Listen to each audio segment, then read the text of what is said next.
शेतकऱ्यांचं कर्जमाफ आपण केलं, त्याचं आम्ही स्वागतच करतो। पण स्वागत करत असताना आपण ज्या पद्धतीनं त्याने सांगितलं की अध्यक्ष महाराज काही अटी नियम लावून आम्ही करणार, पात्र शेतकरी कोण राहणार त्याचं मुख्यमंत्री महोदयांनी स्पष्टीकरण दिलेलं नाही। अध्यक्ष महाराज सरसकट कर्जमाफी का करत नाही? फडणवीस साहेबांचं सरकार 2014 ते 19 काळ होता। 2016 मध्ये छत्रपती शिवाजी महाराजांच्या नावाने यांनी कर्जमाफी घोषणा केली होती। अध्यक्ष महाराज 2016 ते 2019 या काळामध्ये शेतकऱ्यांचं कर्ज माफ झालं नाही।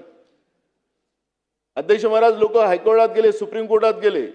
आपल्याला लक्षात असेल की हिवाळी अधिवेशनामध्ये या सरकारने सुप्रीम कोर्टाच्या आदेशाप्रमाणे यांना सुप्रीम कोर्टाने सांगितलं की बाबा ते तुम्ही घोषणा केली त्याचे पैसे द्या शेतकऱ्यांचे, आणि म्हणून त्यांना पुरवणी मागण्यामध्ये नागपूरच्या हिवाळी अधिवेशनामध्ये त्याला प्रोव्हिजन करावं लागली होती। अध्यक्ष महाराज ते कर्जाची।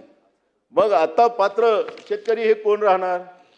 जसं 2016 म्हणजे 2016 मध्ये तुम्ही शेतकऱ्याला लाईनमध्ये उभं ठेवलं, आता ठेवणार आहे का हे पात्र शेतकरी शोधायला? ते आम्हाला सांगितलं पाहिजे।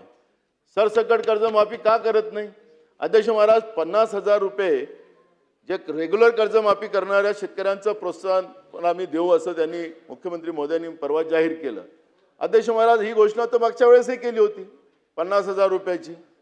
ते पैसे द्यायला अजूनपर्यंत द्यायलाच आहेत अनेक शेतकऱ्यांचे। मग आता हे देणार की नाही देणार त्याचं स्पष्टीकरण दिलं पाहिजे। मग अशी वळसे पाटलांनी सांगितलं की 31 मार्च मध्ये आमचा शेतकरी थकीत होणार। मग 31 मार्चला थकीत होणार आमचा शेतकरी, तुम्ही सप्टेंबरपर्यंत कर्जमाफी करणार आहे।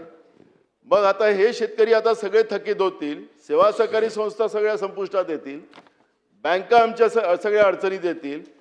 मग सरकार नेमकं सेवा सहकारी संस्था संपवायला लागल्यात की सहकारी बँका संपवायला लागल्यात त्याची माहिती आम्हाला या कर्जमाफीच्या बद्दलचं माननीय मुख्यमंत्र्यांनी स्पष्टीकरण दिलं पाहिजे उत्तरामध्ये। अध्यक्ष महाराज ही मागणी आमची राहणार आहे।